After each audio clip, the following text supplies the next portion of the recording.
21তম প্রধান বিচারপতি হলেন সুরেন্দ্র কুমার সিনহা। আন্দোলন চালিয়ে যাওয়ার নির্দেশ খালেদা জিয়ার। নিজেদের সংকটের সমাধান নিজেদেরই করতে হবে, বদরুদ্দোজা চৌধুরী। নাইজেরিয়ায় বোকো হারামের হামলায় ৩ সহস্রাধিক স্থাপনা ধ্বংস। এবং ডারবানে বৃষ্টি আইনে দক্ষিণ আফ্রিকার জয়। আসসালামু আলাইকুম। শুনছিলেন প্রধান শিরোনাম। মিলেনিয়াম সংবাদের সঙ্গে আছি আমি আয়শা সিদ্দিকা শিমুল। এবারে বিস্তারিত।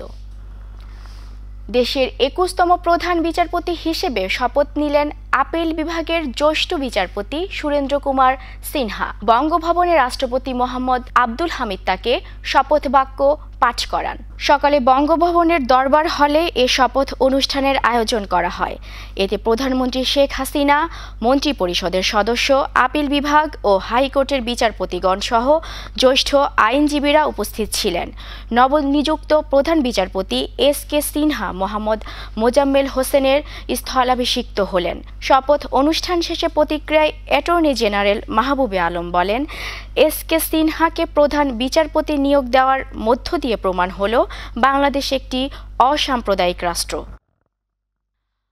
আন্দোলনের নামে বিএনপি যা করছে তার খেসারত তাদের দিতে হবে বলে মন্তব্য করেছেন খাদ্যমন্ত্রী অ্যাডভোকেট কামরুল ইসলাম। হরতাল অবরোধের নামে নাশকতা হলে জনগণের জানমাল রক্ষায় আইন শৃঙ্খলা রক্ষা বাহিনী আরও কঠোর হবে বলেও হুঁশিয়ারি দেন তিনি।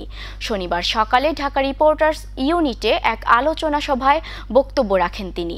কামরুল ইসলাম বলেন, এই তবলিগের জমাত 18 তারিখ শেষ হবে, শেষ একটা টার্গেট তারা নিয়েছে। এর আগে তারা কিন্তু বিশ্রাম দেবে না এবং ক্ষান্ত হবে না। লাদেন আর আইএস এর সাথে কোনো শুভশক্তি সমঝোতার টেবিল যেমন বসতে পারে না, বসা সম্ভব না, তেমনিভাবে বাংলাদেশের এই লাদেন মার্কা রাজনীতি যারা করছে, এই সন্ত্রাসের রাজনীতি যারা করছে, তাদের সাথে কোনো আলোচনা টেবিলে বসার প্রশ্নই ওঠে না। বিএনপির স্থায়ী কমিটির সদস্যের সুরে আমাদের তথাকথিত কিছু বুদ্ধিজীবী ও টকশোতে বা আমাদের কিছু তথাকথিত সকল সিনিয়র আইনজীবী একই সুরে কথা বলছেন, দয়া করে দেশের স্বার্থে, রাষ্ট্রের স্বার্থে, মুক্তিযুদ্ধের স্বার্থে এই মাঝপথে হাঁটা বন্ধ করুন। চলমান আন্দোলন চালিয়ে যাওয়ার নির্দেশ দিয়েছেন বিএনপির চেয়ারপারসন বেগম খালেদা জিয়া। শুক্রবার দিবাগত রাতে তার গুলশান কার্যালয়ে বেগম জিয়ার সঙ্গে সাক্ষাৎ শেষে একথা বলেন বাংলাদেশ জাতীয় ফুটবল দলের সাবেক অধিনায়ক আমিনুল হক। এ সময় তিনি আরও বলেন, নির্দলীয় নিরপেক্ষ তত্ত্বাবধায়ক সরকারের দাবি পূরণ না হওয়া পর্যন্ত আন্দোলন চালিয়ে যাওয়ার কথা জানিয়েছেন বেগম জিয়া। আমিনুল হক বলেন, ওনার মনোবল অত্যন্ত দৃঢ় এবং উনি বলেছেন আমাদেরকে যে আন্দোলনের শেষ বিন্দু পর্যন্ত উনি দেখবেন এবং দেশের গণতন্ত্র ফিরিয়ে আনার জন্য শেষ পর্যন্ত ওনার আন্দোলন চলবে। এবং দেশবাসীকে উনি উদাত্ত আহ্বান জানিয়েছেন যে আমাদের এই আন্দোলনের সাথে শরিক হয়ে এই দেশে গণতন্ত্র ফিরিয়ে আনার জন্য আবারও যাতে আমরা রাজপথে নেমে আন্দোলন করে এদেশে গণতন্ত্র পুনরুদ্ধার করতে পারি। বিএনপি নেতা রিয়াজ রহমানের উপর হামলা সহ চলমান সব সহিংসতার ঘটনায় দোষীদের তদন্তের মাধ্যমে শনাক্ত করা হবে বলে জানিয়েছেন স্বরাষ্ট্র প্রতিমন্ত্রী আসাদুজ্জামান খান কামাল। শনিবার সকালে রাজধানীর ফার্মগেটে এক স্কুলের উদ্বোধন করে তিনি বক্তব্য রাখেন। স্বরাষ্ট্র প্রতিমন্ত্রী বলেন, কিংবা অভিপ্রায় মনে মনে একটা আসেন, এগুলি থেকে আপনারা বিরত থাকুন। প্রত্যেকটা হত্যাকাণ্ড, প্রত্যেকটা বাস পুরানো, প্রত্যেকটা দুর্ঘটনার আমরা ভিডিও ফুটেজের মাধ্যমে সব করে আমরা শনাক্ত করবো এবং এটা ব্যবস্থা নেব। রিয়াজ রহমান সহ তদন্ত করে যথাযোগ্য ব্যবস্থা নেব। দেশে রাজনৈতিক সংকট চলছে উল্লেখ করে তার সমাধানে প্রধান দুই দলের মধ্যে সংলাপের আহ্বান জানিয়েছেন বিকল্পধারার চেয়ারম্যান বদরুদ্দোজা চৌধুরী। সংলাপ না হলে দেশের অবস্থা খারাপের দিকে যাবে বলে মন্তব্য করেন সাবেক এই রাষ্ট্রপতি। শুক্রবার দুপুরে বিএনপি চেয়ারপারসনের উপদেষ্টা রিয়াজ রহমানকে হাসপাতালে দেখতে গিয়ে সাংবাদিকদের কথা বলেন বিএনপির প্রতিষ্ঠাতা মহাসচিব। তিনি বলেন, কিন্তু একটাই মাত্র পথ, একটাই মাত্র পথ, কথা বলতেই হবে, কথা বলতেই হবে, আলাপ করতেই হবে।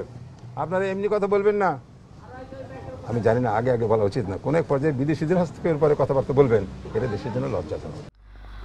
মোরা একটি ফুলকে বাঁচাবো বলে যুদ্ধ করি গানসহ বহু কালজয়ী গানের স্রষ্টা গীতিকার গোবিন্দ হালদার আর নেই। সকালে কলকাতার কাকরগাছিতে মেয়ের বাড়িতে শেষ নিঃশ্বাস ত্যাগ করেন প্রখ্যাত এই সুরকার। তিনি দীর্ঘদিন ধরে কিডনি ও শ্বাসকষ্টজনিত নানা রোগে ভুগছিলেন। তার মৃত্যুতে শোক জানিয়েছেন রাষ্ট্রপতি ও প্রধানমন্ত্রী। মুক্তিযুদ্ধের সময় থেকে শুরু করে এখনও এমন অনেক কালজয়ী গান বাংলার মানুষের চেতনা ও মননকে জাগিয়ে রেখেছে, দিচ্ছে অনুপ্রেরণা অন্যায় ও অবিচারের বিরুদ্ধে লড়াইয়ের। মোরা একটি ফুলকে বাঁচাবো বলে যুদ্ধ করি, মোরা একটি মুখের হাসির জন্য অস্ত্র ধরি। অনন্য এই গানগুলো যার কলমের আচরে প্রাণ পেয়েছে তিনি গোবিন্দ হালদার। কীর্তিমান এই মানুষটির জন্ম 1930 সালের 21শে ফেব্রুয়ারি পশ্চিমবঙ্গের বনগাঁ শহরে। নিজের কাব্য প্রতিভা ও অন্তরের সুরময়তা তাকে পরিচিতি করে দিয়েছে ভারতের আকাশবাণী বেতারের তালিকাভুক্ত গীতিকার হিসেবে। 1971 সালে বাংলা বেতারের কর্ণধার কামাল লোহানীর হাতে 15টি গানের একটি খাতা তুলে দেন সৃষ্টিশীল এই মানুষটি। সেখান থেকে উঠে আসে বাঙালির প্রাণে প্রাণে সুর তোলা গানগুলো। স্বাধীন বাংলা বেতারে তার রচিত প্রথম প্রচারিত গান পূর্ব দিগন্তে সূর্য উঠেছে। পরে 16ই ডিসেম্বর প্রচার হয় এক সাগর রক্তের বিনিময়ে গানটি। গত ডিসেম্বরে ভারত সফরের সময় গোবিন্দ হালদারের সঙ্গে হাসপাতালে দেখা করে রাষ্ট্রপতি মোহাম্মদ আব্দুল হামিদ তার খোঁজ খবর নেন। এর আগে শ্বাসকষ্ট ও কিডনিজনিত রোগে আক্রান্ত হয়ে কলকাতার একটি হাসপাতালে ভর্তি হন গোবিন্দ হালদার। পরে প্রধানমন্ত্রী শেখ হাসিনা তার যাবতীয় চিকিৎসাভার গ্রহণ করেন। সঙ্গীত অন্তঃপ্রাণী মানুষটিকে ধরে রাখতে পারেনি পৃথিবীর মায়াজাল, তবু সুরে ও বাণীতে তিনি চির জাগরুক রয়েছেন কোটি বাঙালির হৃদয়ে। আর সেই সবই তাকে বাঁচিয়ে রাখবে কাল থেকে মহাকালে। টানা অবরোধের মুখে সময় মতো পণ্যের শিপমেন্ট করতে না পারায় আন্তর্জাতিকভাবে আবারও ইমেজ সংকটের মুখে পড়েছে বাংলাদেশের পোশাক শিল্প খাত। এই অবস্থায় সর্বনিম্ন 10 থেকে সর্বোচ্চ 30% পর্যন্ত ডিসকাউন্ট দাবি করছে বিদেশি ক্রেতারা। সেই সাথে থাকছে অধিক খরচের বিমানযোগে পণ্য পাঠানোর দাবি। এই অবস্থায় ব্যাপক আর্থিক ক্ষতির মুখে পড়তে হচ্ছে বলে দাবি গার্মেন্টস মালিকদের। সমস্যা যেন পিছু ছাড়ছে না দেশের গার্মেন্টস শিল্পের। দেশের অর্থনৈতিক উন্নয়নে বড় ধরনের ভূমিকা রাখা এই খাতটি একের পর এক সংকটের মুখে পড়ছে। ঢাকায় রানা প্লাজা ধসের ঘটনার পর আন্তর্জাতিকভাবে ভয়াবহ ইমেজ সংকটের কবলে পড়েছিল গার্মেন্টস মালিকেরা। তার সাথে যুক্ত হয় অ্যাকর্ডা অ্যালায়েন্স সংকট। বড় দুটি সংকট কাটিয়ে উঠতে না উঠতেই এখন যুক্ত হয়েছে 20 দলের টানা অবরোধ কর্মসূচি। বিজিএমই এর প্রধান সহসভাপতি নাসির উদ্দিন আহমেদ চৌধুরী বলেন, বায়াররা আবার চিন্তা ভাবনায় পড়েছেন এই বাংলাদেশে গার্মেন্টস সেক্টরে অর্ডার দেবে কিনা, তাদের শিপমেন্টগুলো আমরা নিশ্চয়তা দিতে পারবো কিনা। তবে শিল্প পুলিশের দাবি বায়ারদের নিরাপত্তায় তাদের পক্ষ থেকে বেশ কিছু পদক্ষেপ নেওয়া হয়েছে। চট্টগ্রাম শিল্পাঞ্চল পুলিশের ভারপ্রাপ্ত মহাপরিচালক তোফায়েল আহমেদ মিয়া জানান, তারা আছে এয়ারপোর্ট থেকে ইন্ডাস্ট্রি পর্যন্ত অথবা ইন্ডাস্ট্রি থেকে হোটেল পর্যন্ত এদেরকে কিন্তু আমরা স্কোর দিয়ে থাকি। এটা স্কোর দিয়ে থাকি এই জন্যে যে তাদের এই স্কোরটা দেওয়ার কারণে তারা যেন মানে বুঝতে না পারে যে এখানে একটা সমস্যা আছে। রাজধানীর মিরপুরের দারুন সালাম এলাকায় আগুনে পুড়ে গেছে দারুস সালাম হাউজিং সোসাইটির বেশ কয়েকটি বস্তিঘর। তবে এই ঘটনায় কেউ হতাহত হয়নি। ফায়ার সার্ভিস ও প্রত্যক্ষদর্শীরা জানান, ভোর 4:30টার দিকে অগ্নিকাণ্ডের এই ঘটনা ঘটে। এতে বেশ কয়েকটি টিনের ঘর, 2টি মুদি দোকান পুড়ে যায়। এসব ঘরের বাসিন্দারা জানান, আগুনের আতঙ্কে তারা ঘরের বা দোকানের কোনো মালামাল সরিয়ে নিতে পারেননি। ফায়ার সার্ভিসের ধারণা, একটি চা দোকান থেকে এই আগুনের সূত্রপাত। বিশ্ব ইজতেমার দ্বিতীয় পর্বের দ্বিতীয় দিন শুরু হলো এক পশলা বৃষ্টির পরশে। ভোর 5টার দিকে বর্ষিত হওয়া এক পশলা বৃষ্টির পরশে গত 2 দিনের উষ্ণ আবহাওয়া কিছুটা কমেছে ইজতেমা এলাকার ধুলোবালি। তবে ইজতেমা ময়দানে স্থানে স্থানে বৃষ্টি হবে। আমাদের গাজীপুর প্রতিনিধি জসিমউদ্দিন জানিয়েছেন, ফজরের নামাজের জামায়াত আদায় করতে কিছুটা সমস্যা হলেও মুসল্লিরা সবকিছু সামলে নিয়ে বয়ান, তসবিহ, তাহলিলে মশগুল হয়ে পড়েন। ফজরের নামাজের পর শুরু হয় বয়ান। হিন্দিতে বয়ান করেছেন ভারতের মাওলানা শওকত, তর্জমা করছেন বাংলাদেশের নুরুর রহমান। গতরাতে ইজতেমা ময়দানে আগত আরও এক মুসল্লির মৃত্যু হয়েছে। তিনি হলেন বরিশালের টিকাশ্বর এলাকার রহম আলী হাওলাদারের ছেলে আলী আজম হাওলাদার। এ নিয়ে ইজতেমায় দ্বিতীয় পর্বে 5 মুসল্লির মৃত্যু হলো। কাল আখিরি মোনাজাতে মুসল্লিদের যাতায়াতের সুবিধার্থে 14টি বিশেষ ট্রেনের ব্যবস্থা করেছেন রেলওয়ে কর্তৃপক্ষ। তবে ভোগড়া চৌরাস্তা থেকে টঙ্গী ব্রিজ এবং বাইপাইল থেকে আবদুল্লাপুর পর্যন্ত মধ্যরাত থেকে কাল বেলা 12টা পর্যন্ত বন্ধ থাকবে। ইজতেমার মুরব্বীদের সূত্রে জানা গেছে আজ আসরের নামাজের পর যৌতুকবিহীন বিবাহ পড়ানো হবে। রাজধানীর রায়েরবাগ এলাকায় স্বদেশী পরিবহনের একটি যাত্রীবাহী বাসে আগুন দিয়েছে দুর্বৃত্তরা। আগুনে দগ্ধ হয়েছেন জগন্নাথ বিশ্ববিদ্যালয়ের একজন ছাত্রী। আহত সুলতানা ইসলাম দিবা বিভাগের মাস্টার্স শেষ পর্বের শিক্ষার্থী। তাকে ঢাকা মেডিকেল কলেজ হাসপাতালের বার্ন ইউনিটে চিকিৎসা দেওয়া হচ্ছে। প্রত্যক্ষদর্শীরা জানান, নারায়ণগঞ্জ থেকে ছেড়ে আসা বাসটি রায়েরবাগে পৌঁছলে দুর্বৃত্তরা এতে আগুন ধরিয়ে দেয়। এই ঘটনায় জবি শিক্ষার্থী দগ্ধ হন। এ সময় তাড়াহুড়ো করে নামতে গিয়ে 5 জন আহত হন। সুলতানাকে প্রথমে ন্যাশনাল মেডিকেল কলেজ হাসপাতালে ভর্তি করা হয়। সংবাদের এ পর্যায়ে নিচ্ছি ছোট্ট একটি বিরতি, সঙ্গেই থাকুন। Information technology, IT. IT is wow. It's stuff your parents haven't even thought of yet. IT is moving, it's mixing, sharing, and more. IT is solving problem, thinking and processing. IT is making money, saving lives, changing the world. It's a living, it's a life. IT is in your pocket. It's at your fingertips.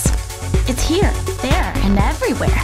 IT is on CSI, in business, in the lab, it's in the hospital, on the radio, in the movies. Welcome to Concord IT Development, total IT solution. Our services: web development, dynamic web solution, application development, domain registration, web hosting, network solution. We are available on 37 to 47 73rd Street, Newark, USA. Concord IT Development, total IT solution. Nirob restaurant and sweet meats. আমরা বাংলাদেশি সহ south Asian সকল রকমের খাবার পরিবেশন করে থাকি। মনোমুগ্ধকর প্রশস্ত পরিবেশে সুস্বাদু খাবারের আনন্দ উপভোগ করার জন্য সপরিবারে আসুন। বিয়ে, গায়ে হলুদ, জন্মদিন, সুইট 16 সহ বিভিন্ন সামাজিক অনুষ্ঠানে ক্যাটারিং করে থাকি। ব্রঙ্কস শুধু চিড়িয়াখানার জন্যই বিখ্যাত নয়, ব্রঙ্কসে রয়েছে আপনার, আমার, সকলের পরিচিত Nirob restaurant and sweet Meats. Nirob restaurant and sweet Meats, 2109 Sterling Avenue, Bronx, New York 10462। Impress Trading আপনার স্বাস্থ্য ও সৌন্দর্য সুরক্ষায় বিশুদ্ধ ঔষধ ও প্রসাধনী সামগ্রী সরবরাহের নির্ভরযোগ্য প্রতিষ্ঠান। বিশ্ববিখ্যাত ঔষধ ও প্রসাধনী কোম্পানির নিজস্ব পণ্য বাজারজাতকরণ, বিপণন এই প্রতিষ্ঠানের লক্ষ্য। একটি ভুল ঔষধ কেড়ে নিতে পারে একটি তাজা প্রাণ, আবার একটি সঠিক ঔষধ ফিরিয়ে দিতে পারে একটি নতুন জীবন। উচ্চশিক্ষিত এবং প্রশিক্ষণপ্রাপ্ত একদল কর্মী 24 ঘন্টার সেবা প্রদান করছে। চিকিৎসকের পরামর্শ অনুযায়ী সঠিক ঔষধটি আপনার হাতে পৌঁছে দেওয়া আমাদের কর্তব্য। যোগাযোগের ঠিকানা 299 east 163 street, sweet B1, রোনেক্স NY 10451, phone 718-639-6600।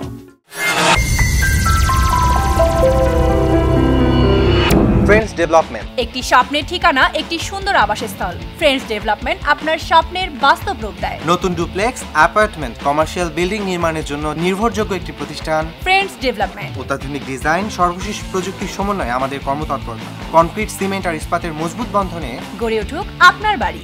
রোদ বৃষ্টি সহ সকল বৈরিতার বিরুদ্ধে করি সঠিক ট্রিটমেন্ট। আপনার শহরের প্রাইম লোকেশনে রয়েছে আমাদের অ্যাপার্টমেন্ট। আপনার কষ্টার্জিত টাকা এবং আমাদের নির্ভেজাল শ্রমে নির্মিত হোক আপনার স্বপ্নের বাড়িটি। আপনার জীবন হোক সুন্দর এবং আনন্দময়। আমাদের ঠিকানা friends development, 211 east 43 street, sweet B 507, new York NY 10017, phone 718-893020। Email friendsdevelopment@optimum.net। Welcome to Apple Auto Body Repair, proudly providing expert auto repair and maintenance services to customers from the 5 boroughs of New York City. Our certified technicians are here to provide you with the highest level of automotive service. We also take the time to explain every job. You can be rest assured that our technicians have been trained to repair your vehicle, no matter what the age and what the model. The first time and always use the right part for your car. We are a full service shop and can handle both your car's basic requirements and ultimate performance needs. We also do New York State inspections, and we also have unibody specialists available. From batteries to brakes to tune-ups, to all general repairs and auto body repairs, come to Apple Auto Body today. We are located on 6115 32nd Avenue, Woodside, New York 11377. আবারও স্বাগত millennium সংবাদে। অবরোধের সমর্থনে মেহেরপুরে বিক্ষোভ মিছিল করেছে BNP. আমাদের মেহেরপুর প্রতিনিধি মোহাসিন আলী জানিয়েছেন, আজ সকাল ৯টার দিকে বিএনপির দলীয় কার্যালয়ের সামনে থেকে সাবেক এমপি মাসুদ অরুণের নেতৃত্বে একটি বিক্ষোভ মিছিল বের করা হয়। মিছিলটি পৌরসভার সামনে গিয়ে শেষ হয়।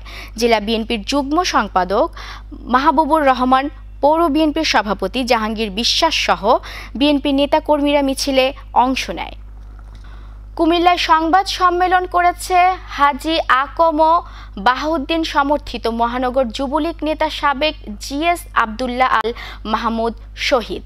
আমাদের কুমিল্লা প্রতিনিধি আরিফুল রহমান মজুমদার জানিয়েছেন, সকাল 11টায় কুমিল্লার একটি রেস্টুরেন্টে সংবাদ সম্মেলনে আব্দুল্লাহ আল মাহমুদ শহীদ জানান, গতকাল শুক্রবার কুমিল্লার আমরাতলী বাসমঙ্গল এলাকায় মাসুদ পারভেজ খান ইমরানের নেতৃত্বে পরিকল্পিতভাবে স্থানীয় সংসদ সদস্য হাজী আকম বাহাউদ্দিন সমর্থিতদের উপর হামলা করে। এতে কাউসার নামে এক ছাত্রলীগ কর্মী গুলিবদ্ধ হয়। এছাড়া তারা ককটেল ফাটিয়ে এলাকায় ত্রাসের সৃষ্টি করে। এ সময় উপস্থিত ছিলেন আদর্শ সদর উপজেলা পরিষদের vice chairman advocate Aminul Islam Tutul, UP chairman কাজী মোজাম্মেল হোসেন, মামুনুর রশিদ মামুন, সাবেক ছাত্রনেতা অ্যাডভোকেট আনিসুর রহমান মিঠু। ঝিনাইদহের কালীগঞ্জে ঐতিহ্যবাহী সলিমুন্নেসা পাইলট মাধ্যমিক বালিকা বিদ্যালয়ে আজ শনিবার দুপুর 12টার দিকে অভিভাবক সমাবেশ, কৃতি ছাত্রীদের সংবর্ধনা ও বার্ষিক ক্রীড়া প্রতিযোগিতা অনুষ্ঠিত হয়েছে। আমাদের ঝিনাইদহ প্রতিনিধি খালিদ হাসান জানিয়েছেন, উক্ত অনুষ্ঠানে সভাপতিত্ব করেন বিদ্যালয়ের প্রধান শিক্ষক নাসিম উদ্দিন বিশ্বাস। প্রধান অতিথি হিসেবে উপস্থিত ছিলেন স্থানীয় এমপি আনোয়ারুল আজিম আনার। বিশেষ অতিথি ছিলেন উপজেলা পরিষদ চেয়ারম্যান এস.এম. জাহাঙ্গীর সিদ্দিকী ঠান্ডু, উপজেলা নির্বাহী অফিসার মনোয়ার হোসেন মোল্লা, ভাইস চেয়ারম্যান মতিয়ার রহমান মতি ও শাহনাজ পারভিন প্রমুখ। সৌদি আরবে ওমরা হজ করতে আসেন বিএনপি আন্তর্জাতিক বিষয়ক সম্পাদক ও সাবেক প্রতিমন্ত্রী এহসানুল হক মিলন। ওমরা শেষে মদিনা মনোয়ারা জিয়ারত করেন তিনি। আমাদের সৌদি আরব মদিনা প্রতিনিধি মোহাম্মদ আলী রাশেদ জানিয়েছেন, এ সময় দেশের বর্তমান পরিস্থিতি কি, সরকার আলোচনার ব্যাপারে কোনো সায় না দিলে বিএনপির আন্দোলনের ভবিষ্যৎ কি, সরকারের এই মুহূর্তে কীরকম উদ্যোগ নেওয়া উচিত, পবিত্র ওমরা করার জন্য দেশের বাইরে অবস্থানকালেও একটি মামলায় ওয়ারেন্ট ইস্যু হওয়ার অভিমত কি, একথা জানতে চায়। এবার মিলেনিয়াম আন্তর্জাতিক সংবাদ।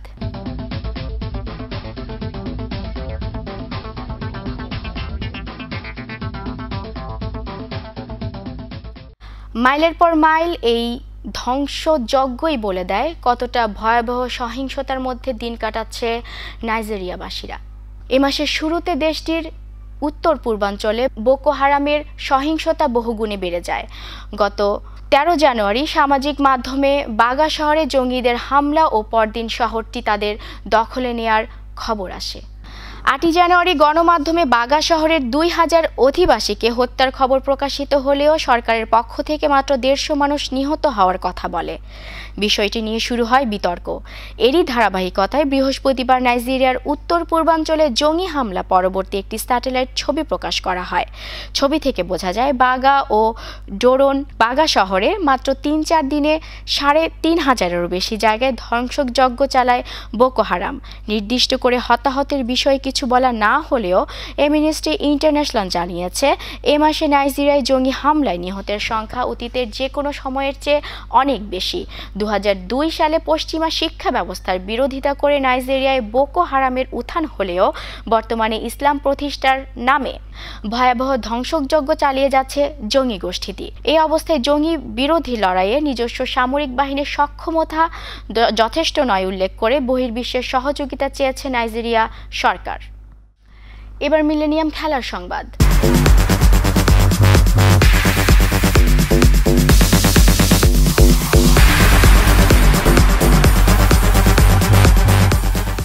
বৃষ্টি আইনি সিরিজের প্রথম ওয়ানডেতে ওয়েস্ট ইন্ডিজকে 61 রানে হারিয়েছে স্বাগতিক দক্ষিণ আফ্রিকা। আগে টস জিতে ব্যাট করে 48 ওভার 2 বলে 279 রান করে পটিয়ারা। এরপর বৃষ্টির কারণে ম্যাচে বিঘ্ন ঘটায় ক্যারিবীয়দের জয়ের টার্গেট দাঁড়ায় 32 ওভারে 226 রান। ডারবানে টস জিতে ব্যাট করতে নেমে দলীয় 5 রানেই রসৌরের উইকেট হারায় দক্ষিণ আফ্রিকা। তবে এক পাশ আগলে রেখে ব্যাট করতে থাকেন আরেক ওপেনার হাসিম আমলা। শেষ পর্যন্ত ভিলিয়ার্সের 81, মিলারের 70 এবং আমলার 66 রানের সুবাদে 48 ওভার 2 বলে 8 উইকেটে 279 রানের স্কোর গড়ে স্বাগতিকরা। এরপর বৃষ্টি বাঁধ সাধলে কয়েক ঘন্টা বন্ধ থাকে ম্যাচ। ফলে ওভার কমিয়ে ওয়েস্ট ইন্ডিজের সামনে জয়ের টার্গেট দাঁড়ায় 32 ওভারে 226 রান। জবাবে ব্যাট করতে নেমে দলীয় 118 রানে 5 উইকেট হারিয়ে বিপাকে পড়ে ক্যারিবীয়রা। গেইলের 41 ও রামদিনের 31 রান ছাড়া কেউ বেশিক্ষণ পিচে টিকে থাকতে পারেননি। ফলে 164 রানে ওয়েস্ট ইন্ডিজের ব্যাটিং লাইন গুটিয়ে গেলে 61 রানের জয় পায় দক্ষিণ আফ্রিকা। স্বাগতিকদের হয়ে ফিল্যান্ডার, স্টেইন ও তাহিন নেন 3টি করে উইকেট। পৌষ সংক্রান্তি উপলক্ষে মৌলভীবাজারে অনুষ্ঠিত হলো ঐতিহ্যবাহী ঘোড়দৌড় প্রতিযোগিতা।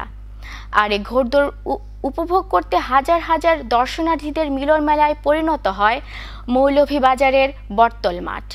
মৌলভীবাজার একাটুনা বটতল মেলা কমিটির আয়োজনে আজ অনুষ্ঠিত হয় ঘোড়দৌড় প্রতিযোগিতা। আমাদের সিলেট প্রতিনিধি আবু তাহের চৌধুরী জানিয়েছেন, সিলেট, মৌলভীবাজার, হবিগঞ্জ, সুনামগঞ্জ থেকে 15টি ঘোড়া প্রতিযোগিতায় অংশ নেয়। উৎসব মুখর পরিবেশে ঘোড়দৌড় উপভোগ করতে ভিড় জমে বিভিন্ন বয়সের মানুষের। এদের মধ্যে অনেকে এবার প্রথম সরাসরি দৃষ্টিনন্দন ঘোড়দৌড় উপভোগ করেছেন।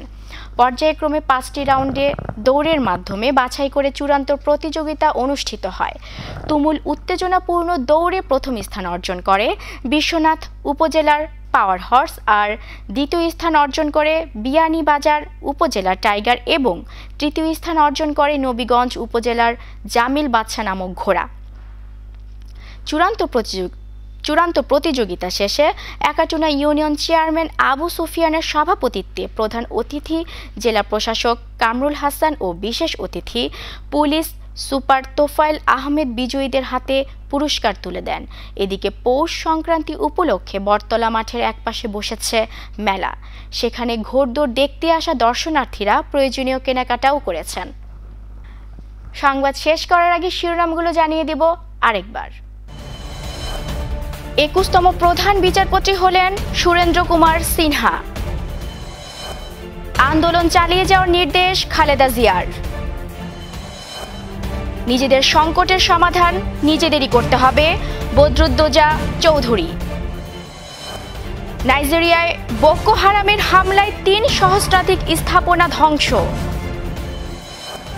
এবং ডারবানে বৃষ্টি আইনে দক্ষিণ আফ্রিকার জয়। এই ছিল মিলেনিয়াম সংবাদে। যে কোনো খবর পেতে লগ ইন করুন millenniumtv.net। সঙ্গেই থাকুন মিলেনিয়ামের। আল্লাহ হাফেজ।